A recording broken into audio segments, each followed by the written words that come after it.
On March 1, 2022, the Apple warehouse in Las Vegas, Nevada, had its routine fire inspection with an outside fire protection company.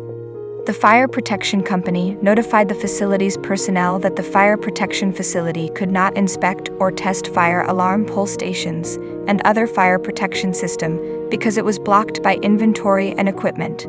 Jim Hansen, the facility manager, was notified and did not act, which resulted in a warehouse fire on March 20, 2022, causing 3 employee deaths, 19 employee injuries, $155 million in direct property damage. The situation went viral on social media when 20,000 workers from 500 facilities walked out, advocating for workers' rights and a safer workplace environment for Apple employees. I recommend enlisting the following 3 people on the response team: Tim Cook, Apple's CEO, to be the campaign spokesperson, Nate Jones, the head of the facility's personnel, and Adam Wellington from the legal department. We need to target the following groups in our effort to correct the situation. 1. The 3 families who lost loved ones in the fire. 2. The 19 employees and their families who were injured in the fire. 3. The Las Vegas warehouse employees. 4. The employees on strike. 5. All of the employees around the world. I recommend the following message, titled "The Worst Day I Ever Saw." When I was notified that a fire had spread through the cluttered Ash building on March 20, 2020, in Las Vegas, killing 3 employees and causing 19 employee injuries, this was the worst day I ever saw. My heart is broken and grieved for all those affected by the fire. The Las Vegas Ash building was inspected on March 1, 2022. The Fire Protection Agency informed us that they could not inspect or test the fire alarm pull stations and other fire protection systems because they were blocked by inventory and equipment. The facility's manager, Jim Hansen, was notified and asked to rectify the situation. No action was taken. Several weeks later, a computer overheated and started a fire. The alarms did not go off, and because the aisle was blocked with inventory, employees had a hard time escaping the fire, which resulted in a tragedy.